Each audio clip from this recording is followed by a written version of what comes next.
الله أكبر.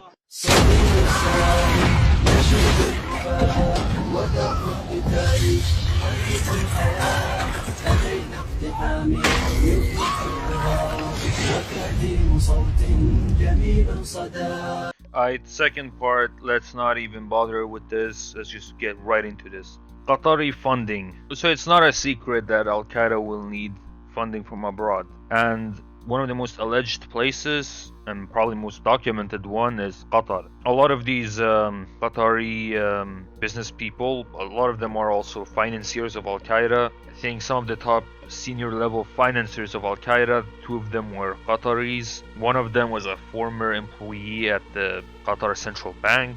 And these people are actually on terrorist blacklists, and they just casually stroll around in Qatar as if nothing is happening. Another thing is that one of bin Laden's main sources of funding was the Qatar charity. They openly said this a lot of the time, privately speaking. Furthermore, in the modern context, in the Syrian war, Qatar charity was very involved with funding Al-Nusra Front, the Al-Qaeda affiliate in Syria. Qatar charity also sent money to Al-Qaeda members stationed in Chechnya. They were fighting there at the time. And these are not like a small amount of money. This is a lot of money coming in.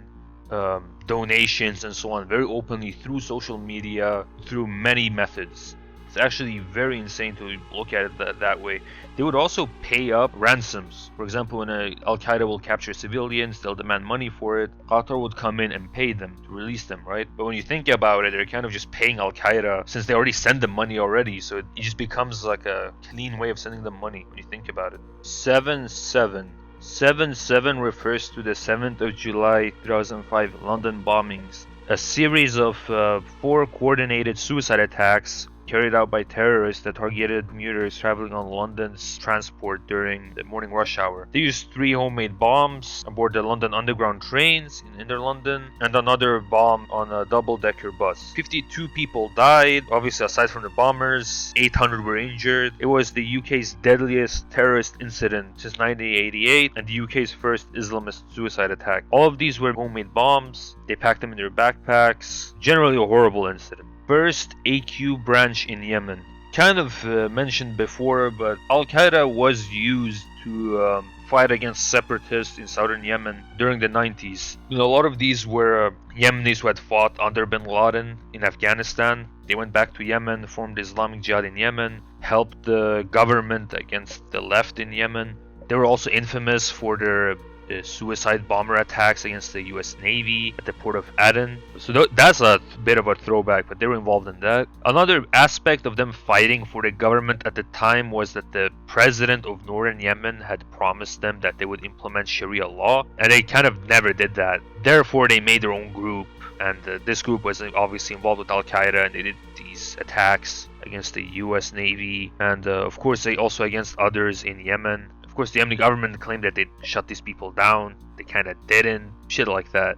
2002 Bali. The 2002 Bali thing refers to the bombings that occurred in Bali at a tourist district. 200 people died, including 88 Australians, 38 Indonesians, 23 Britons, and people of more than 20 other nationalities, 29 injured people. It was the worst act of terror in Indonesia's history. The Islamists who had done it were supposedly Jemaah Islamiyah, some Islamist group in the area. Now where AQ comes into this is that a week after the blasts, Al Jazeera had an audio cassette that they put out that had a voice message from bin Laden that said that the Bali bombings were a direct retaliation for the support of the US war on terror and Australia's role in Timor. The recording, however, did not claim responsibility for the attack directly, though there's a former FBI agent that claims that Al-Qaeda did finance the attack itself. Some other guy also confessed that Al-Qaeda had sent him $30,000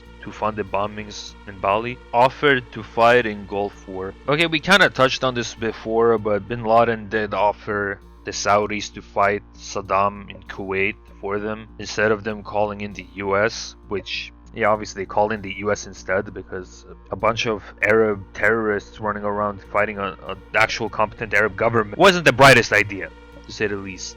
Salafist group for preaching and combat. The Salafist group for preaching and combat is/was an Algerian Islamist terrorist faction in the Algerian Civil War. Allegations of its links to Al-Qaeda do predate 9/11. They have similar ideas, similar ideology. All of the members share the general outlook, ideologically speaking. And after their leader, a leader, got deposed, around 2003 they pledged allegiance to Al-Qaeda.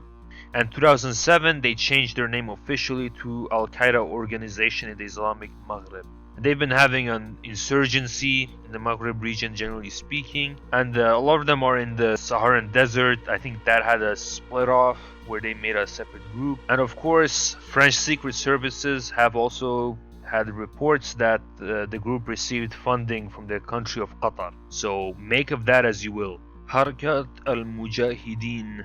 Harakat al-Mujahideen is a Pakistan-based Islamist jihadist group that operates primarily in Kashmir and other parts of Pakistan. The group had links to bin Laden of Al-Qaeda and Mullah Omar of the Taliban. Of course, it's a terrorist organization. It's listed by the UN, the UK, the US, a bunch of states as well, similar to most AQ groups. It's thought to have thousands of supporters that are armed in Pakistani Kashmir and India's part of Kashmir and Doda regions. They use light and heavy machine guns, assault rifles, the typical arsenal. They're mostly based in Pakistan and Afghanistan, as mentioned before. Their leader lives in Islamabad, in the Pakistan's capital, very casually. He denies having had any contact with bin Laden.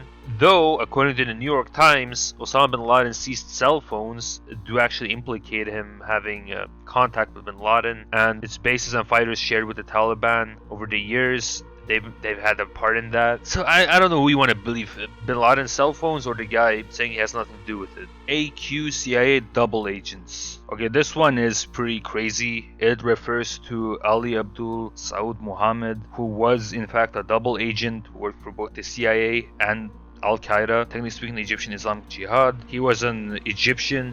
He was in the Egyptian military as well before being kicked out for being suspected of being an Islamist fundamentalist. He moved to the US and he was in the military and so on. And he took a lot of this military knowledge with him to train these terrorists in Afghanistan and help them plan the terrorist attacks against the US embassies in Africa, trained them to do hijackings, suicide bombings, IED bombs, all of that. He set up how the structures were supposed to be within the organization, also how to finance it. He set up a bunch of businesses to fund these cells in Africa, and it wasn't a difficult job for him. He also would pose as parts of Red Crescent and so on to be able to tour AQ members within the US to get more funding. And even when they'd have doubts, he would say to them straight up that he would need this sort of political power within the US to survive. Of course, over time, they caught him. They went through his apartment. They found evidence of not just terrorist activities, but also plans and scripts for Al-Qaeda training. He had made plans to leave the country to meet with bin Laden again.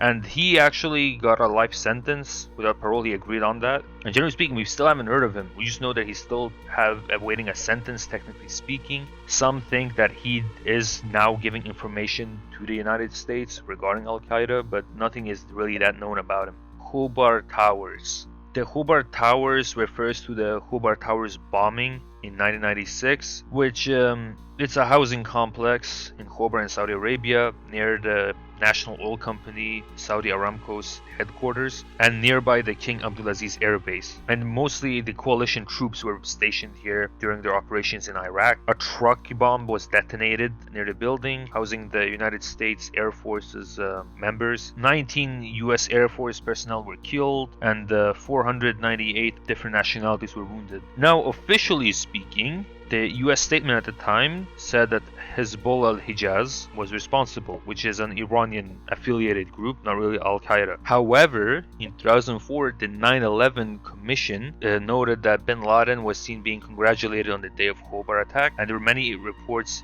earlier preceding the attack that bin Laden was seeking to facilitate shipment of explosives to Saudi.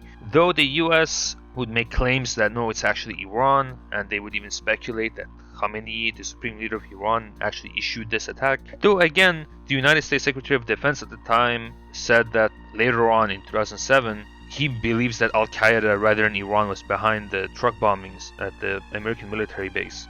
Of course, generally speaking, the US holds Iran responsible, not really Al-Qaeda. Turkestan Islamic Party. The Turkestan Islamic Party is a Uyghur Islamist militant organization founded in Pakistan. Its stated goals are to establish an Islamic state not just in Xinjiang but in general Central Asia and the Turkic countries. They're generally speaking considered to be not just big within the Islamist sphere, but also in general Al-Qaeda. They have a closely aligned relationship. They confirmed their loyalty to Al-Qaeda in 2016. Al-Qaeda's media centers do distribute their propaganda, and they generally endorsed independence for Xinjiang to separate and create an East Turkestan independence. The leader of Al-Qaeda at the time also confirmed that Afghanistan's war after 9/11 included the participations of these Uyghur groups, and that they were provided with refuge in Afghanistan under the Taliban. And this was also right before they did an attack on the Chinese embassy in Bishkek.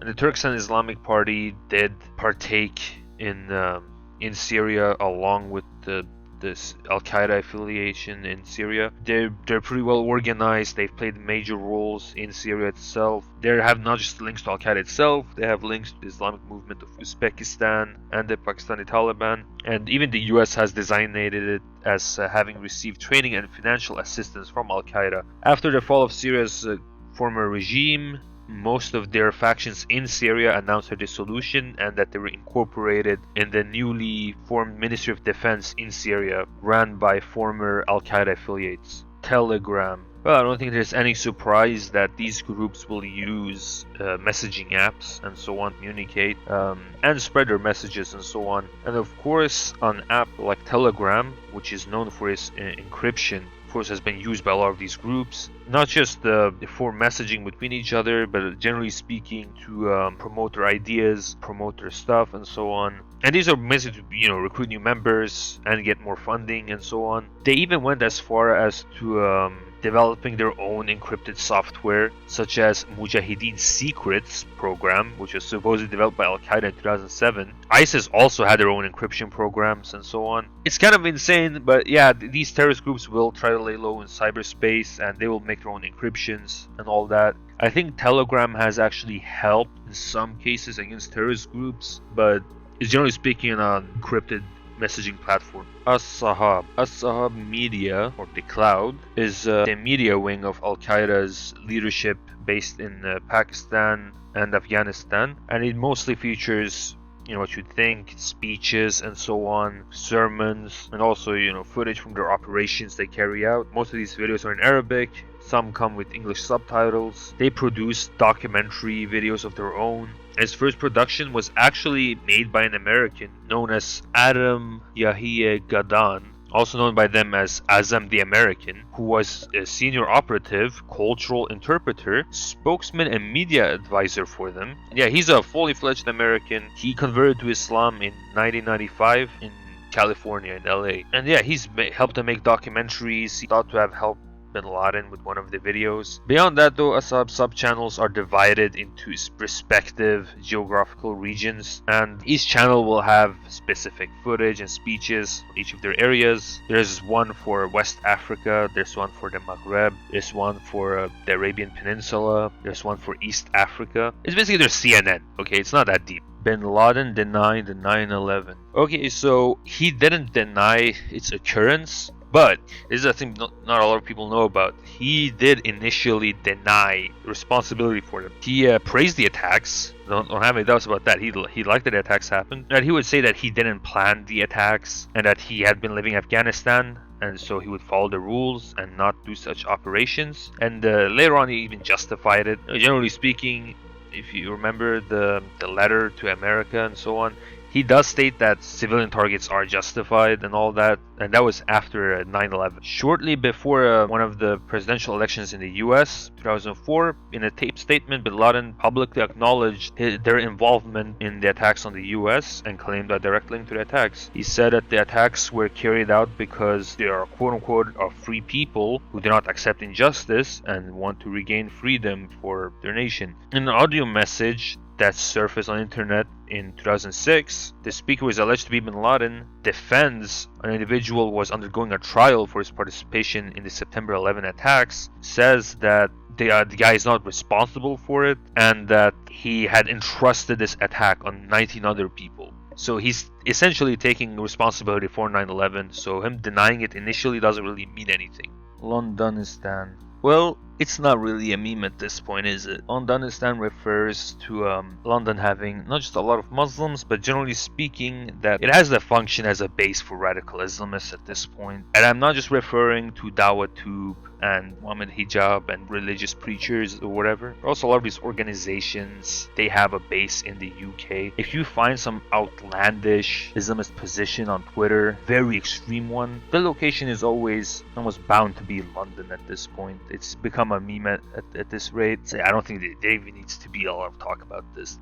The Ikhwan connection. Well, the Ikhwan stands for the Brotherhood, which refers to the Muslim Brotherhood, which has undoubtedly influenced Al-Qaeda to some extent, mostly through one of their former leaders, Sayyid Qutb, who influenced Al-Qaeda, not just ideologically speaking, but almost on a personal level, through the fact that Zawahiri, one of their leaders of AQ, was one of Qutb's students, not the main one, the brother of Sayyid Qutb. He was the mentor of bin Laden as well, and he was the leader after bin Laden's death. So a lot of this is through the family. Zawahiri even would pay homage to Qutb in his works, and Qutb's global jihad idea is something that Al-Qaeda took very much. Bin Laden was also an acquaintance of Qutb's brother, and they would attend his lectures all the time. A lot of these major AQ leaders, generally speaking, would read a lot of his works. Generally speaking, he is the role model for a lot of these people. Yeah, ideologically speaking, they come from the Muslim Brotherhood. AQ in Bosnia. Okay, so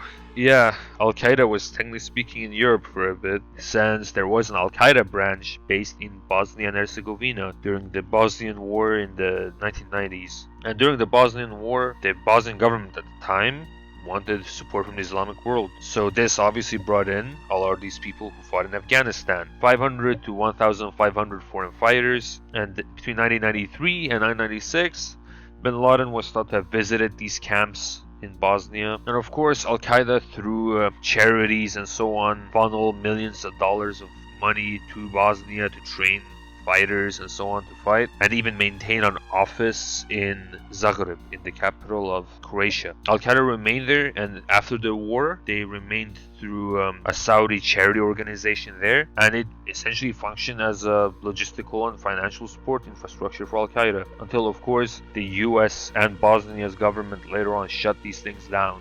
They figured out that Al-Qaeda was receiving money and so on from Bosnia. AQ in Tajikistan. Okay, so this is a bit of a mess. In Tajikistan, during the war, certain groups would obviously go up and so on. The Islamic movement of Tajikistan is one of them. The thing that makes this a mess is the leader of this group is also the leader of the Islamic movement of Uzbekistan, and largely speaking the Islamic movement of Central Asia. And yeah, it's led by an Al-Qaeda guy, former Soviet paratrooper who went to Afghanistan, got super radicalized, came back, started promoting this Islamist fundamentalism. Yeah, he partook in the Tajikistani civil war. They failed with their objectives. The government in that war won against the rebels. And of course, since he runs all these other groups, they've carried out attacks in Central Asia. Their notable attack is that they took responsibility for an attack in 2009 that targeted police. And there were about 11 to 50 civilian casualties, and one Central Asian police officer was killed. To say the least, these guys aren't really quality terrorists, to say the least. And the Kyrgyz defense minister said that several hundred of these people are in Afghanistan. Yeah, 100 in Badakhshan province and 1,500 in Paktia province. So to say that they're like a small group, I think it's kind of fair. Ansar al-Islam. Okay, so Ansar al-Islam, another group. This one is Kurdish, funnily enough. Yeah, it's basically AQ in Kurdistan. It tried to establish an Islamic Emirate of Kurdistan. He wanted to take all of Kurdistan as an Islamic state. It was basically crushed by the West during this time. The group is a designated terrorist organization like all these other AQ groups. One of their leaders was trained by Al-Qaeda in Afghanistan. Another one was killed by the US for his ties with Al-Qaeda. Of course, the US also said that they're independent, but they do receive assistance from Al-Qaeda, and it's not really a branch of the group. Funnily enough, though, it has the nickname the Kurdish Taliban, because all of them are essentially just Kurds who fought for the Taliban in Afghanistan. And they're very similar to the Taliban in how they both established Islamic Emirates with Sharia law. Both of them were Islamist but had some nationalism, similar to how the Taliban had Pashtun nationalism and these guys had the Kurdish one. And both of them harshly persecuted non-Muslims. 3/11. Okay, so 3/11, another terrorist attack. It refers to the 2004 Madrid train bombings that were coordinated almost at the same time, bombings against the commuter train system of Madrid in the morning of 11th of March 2004, 3 days before Spain's elections. The explosions killed 200 people, injured around 2,500.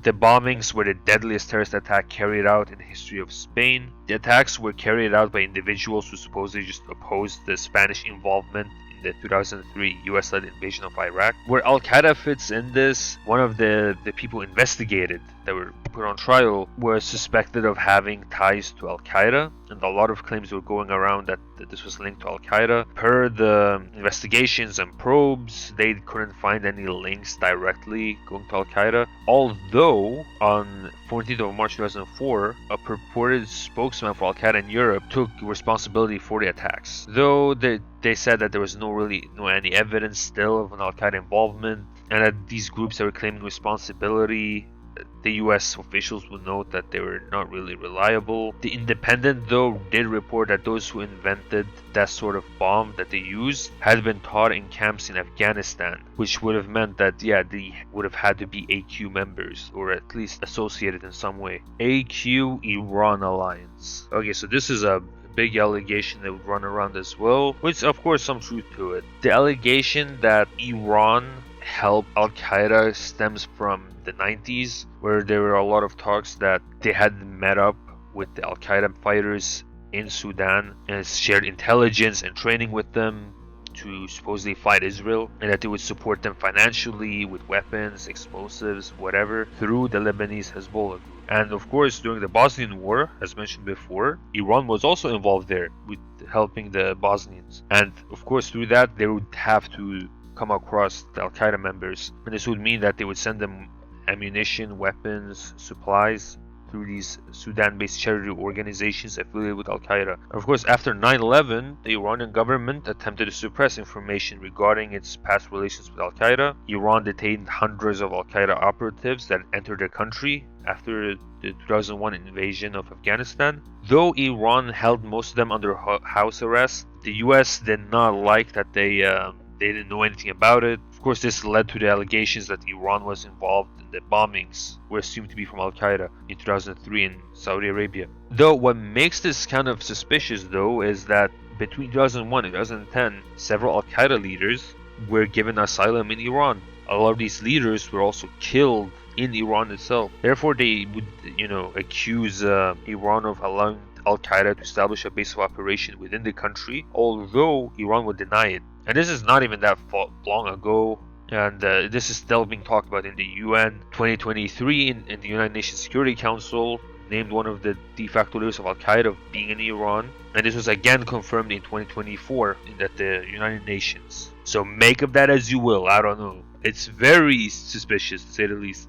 1993 World Trade Center. Alright, so this is like the prequel to 9/11. We have the 1993 World Trade Center bombing, which was another terrorist attack carried out. What a surprise, right? Carried out in the United States, February 26, 1993. Van bomb detonated below the North Tower of the World Trade Center complex in Manhattan. It was supposed to kill like 10,000 people by taking down both the skyscrapers. It failed to do so. I mean, it was still bad because it killed 6 people, including a pregnant woman, and it caused over 1,000 injuries. Yeah, 50,000 people were evacuated from the buildings that day, so most people were unharmed, or at least didn't die. Now, what makes this event rather dumb is the fact that the whole bomb process was under supervision of the FBI.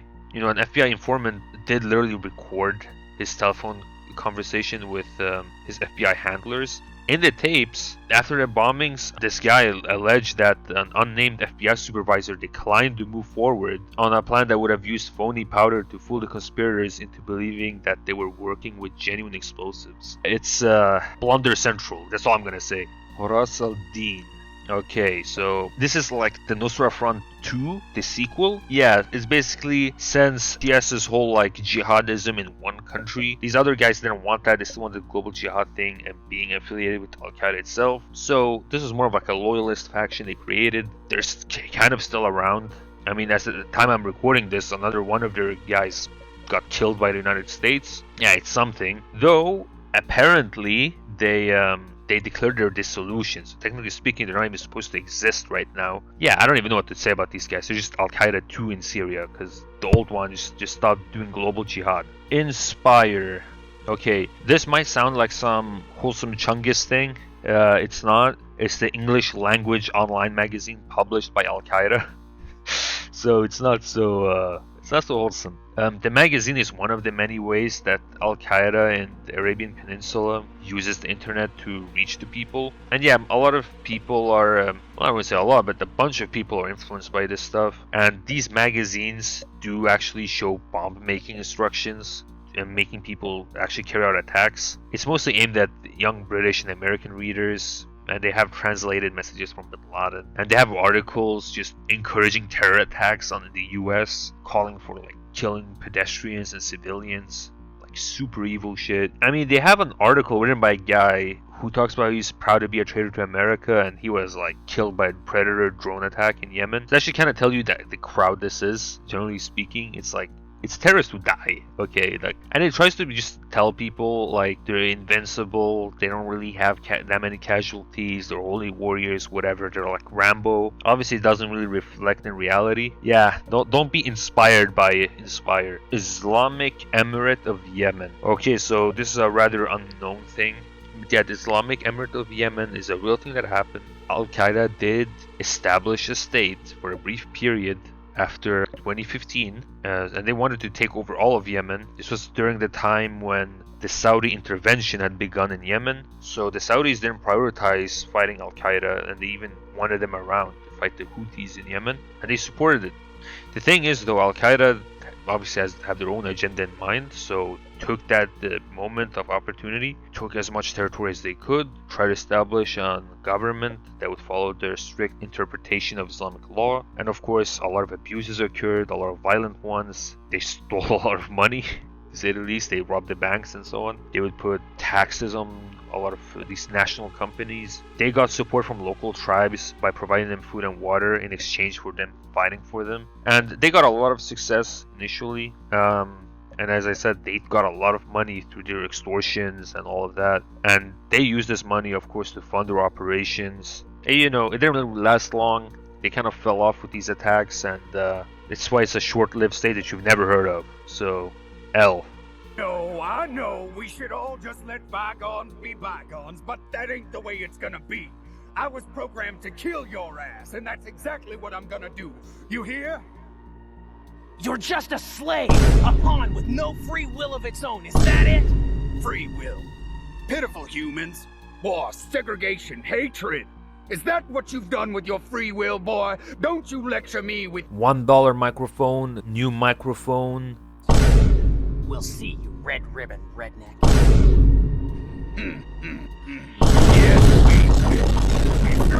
Alright guys, new microphone, $1 microphone, it's all good now. Let's get into the third layer, Jemaah Islamiyah.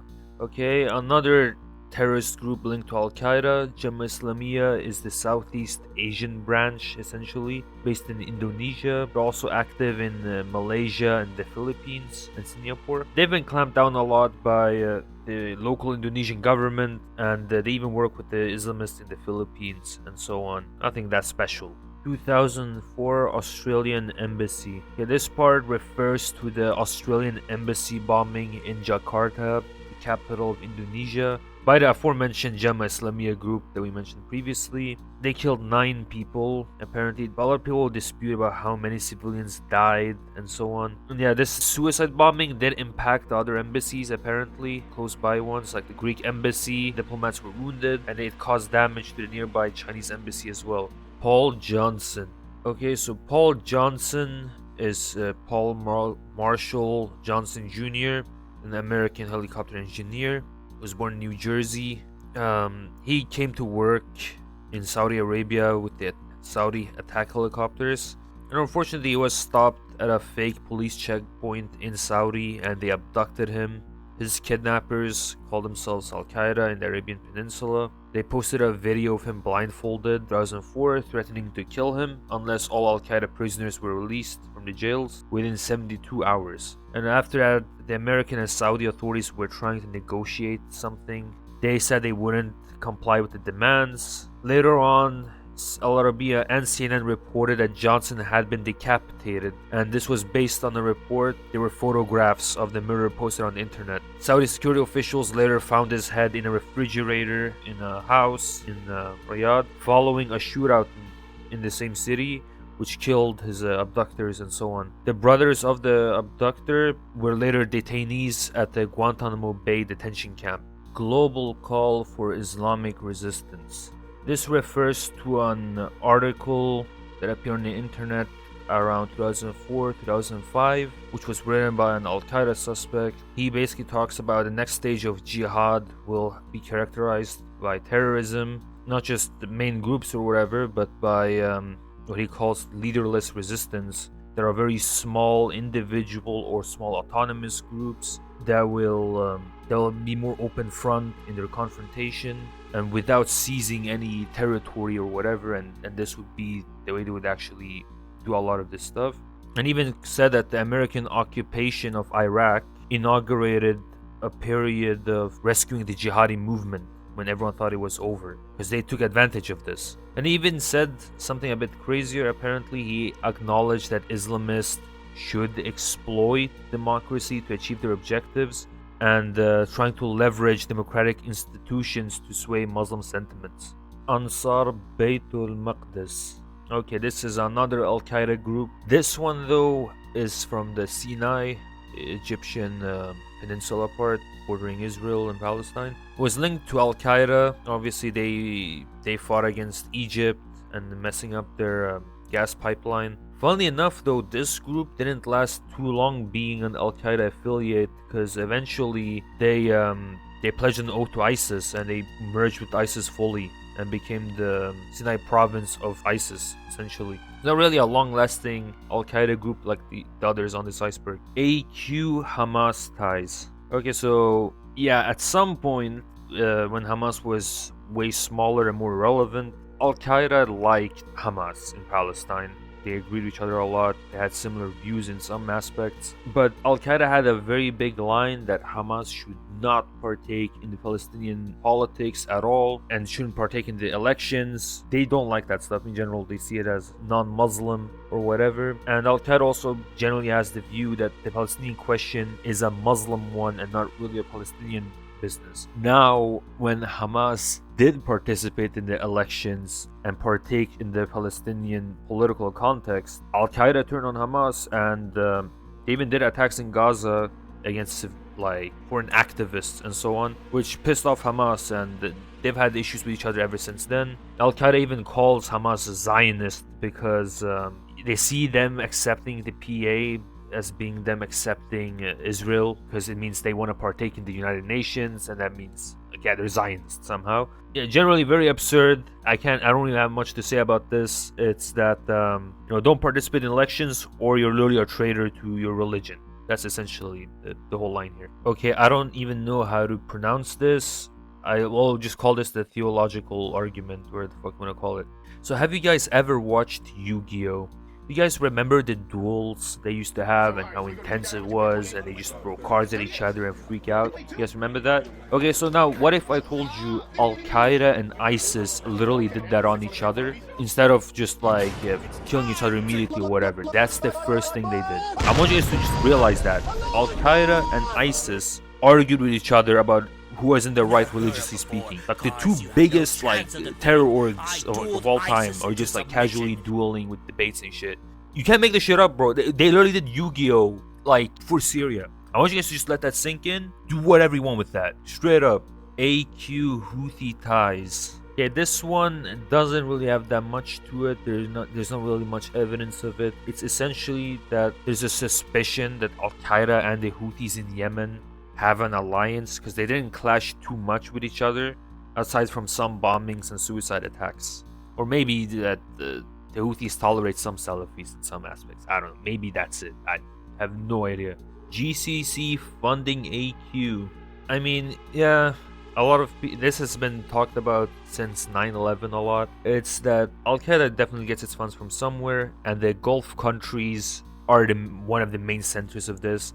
They get a lot of fundraisings in the Gulf countries, so it's not just Qatar as we've mentioned previously, but also Saudi and so on through charities.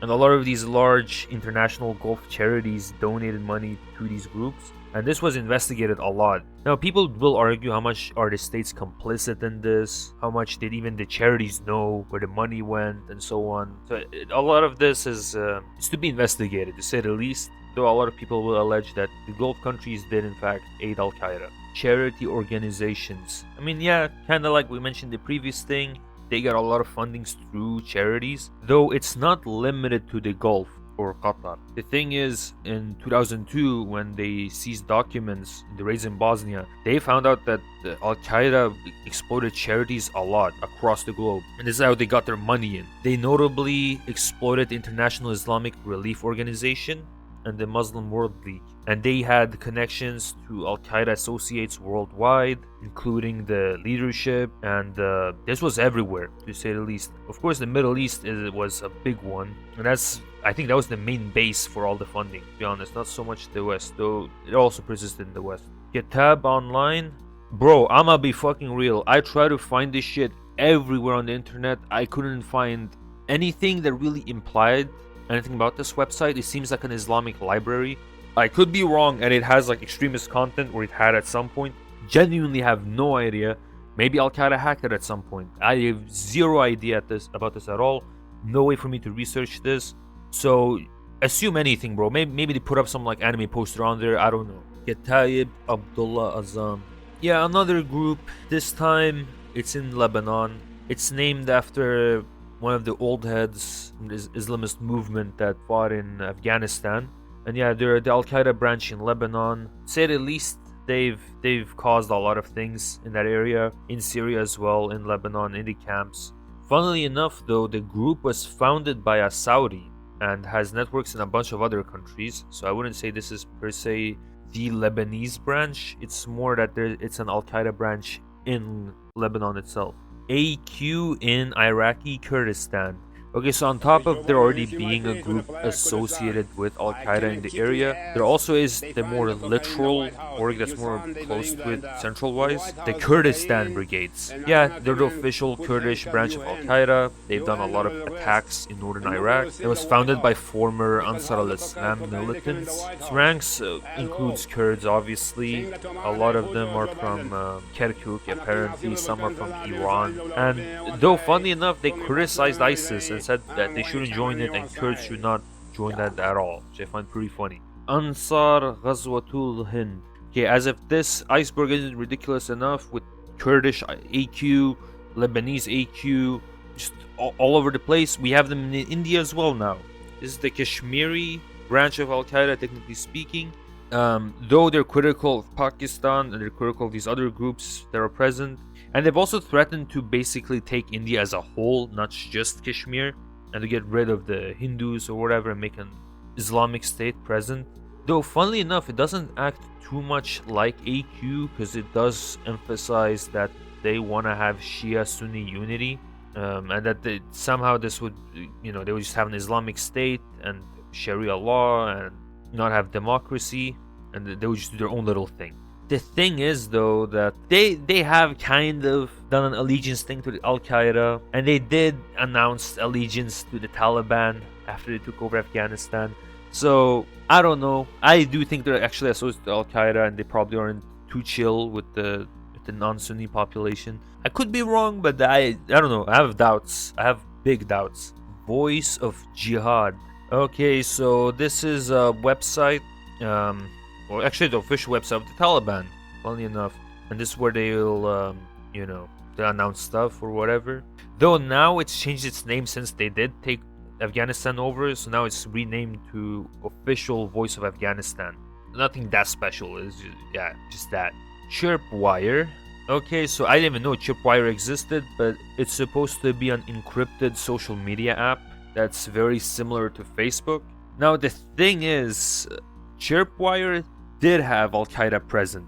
Their media channels and so on would post on Chirpwire, which is kind of fucking absurd to think about, because imagine you basically scroll on Facebook or wherever, then you get like AlQaedaNews.org, like just pop up, and then you're just talking about blowing people up or whatever. Kidnapping economy. Yeah, guys, at this point, AQ doesn't get a lot of money through charities. They get a lot of it through kidnapping people and getting the ransom payment. And a lot of these are done by European governments and so on.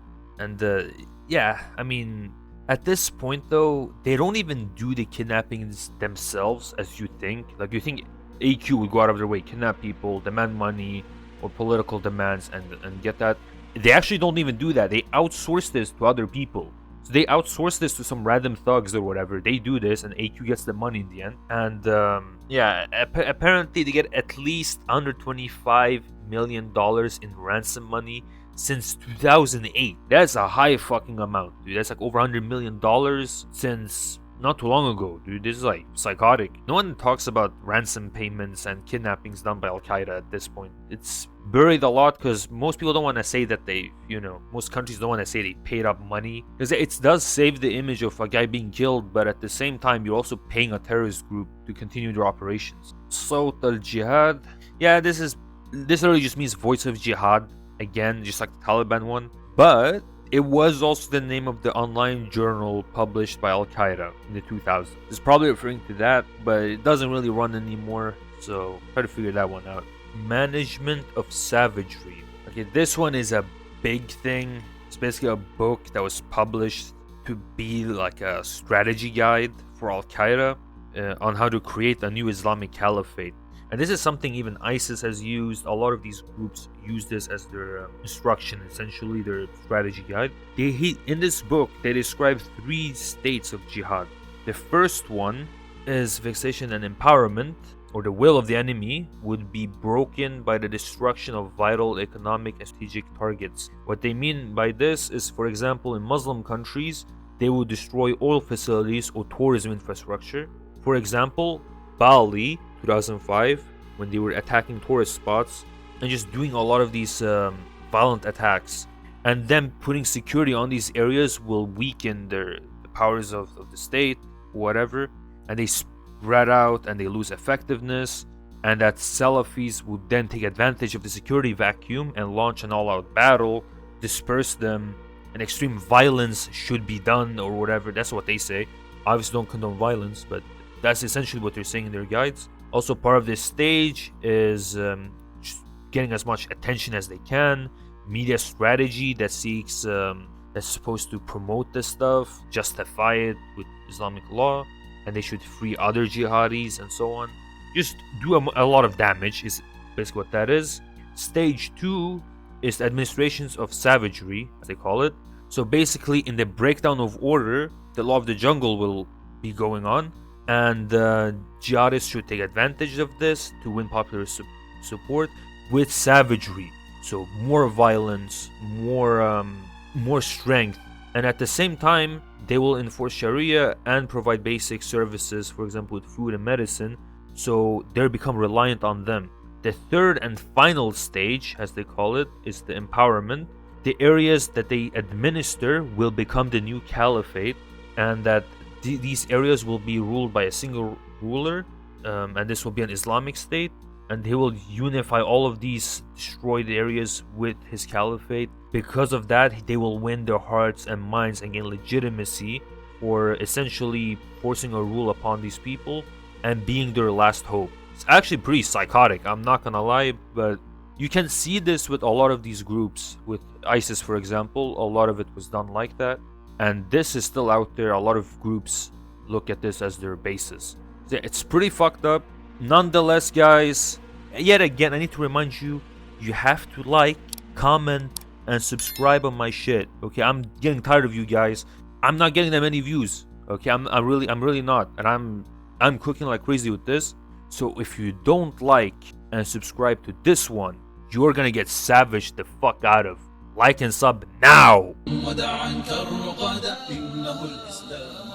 في سبيل الله قد سرنا وأعلنا الجهاد قم ودع عنك الرقدا إنه الإسلام عاد في سبيل الله قد سرنا وأعلنا الجهاد نحن بالرشاش عدنا نملك اليوم القيادة ومشينا صحوة الجيل جموعا وفرادا نحن بالرشاش عدنا نملك اليوم القيادة ومشينا صحوة الجيل جموعا وفرادا ما عرفنا العيش إلا عنفوانا وجلادا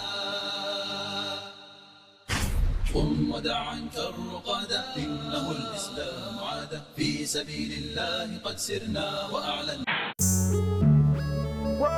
فبتريك ستالين ولا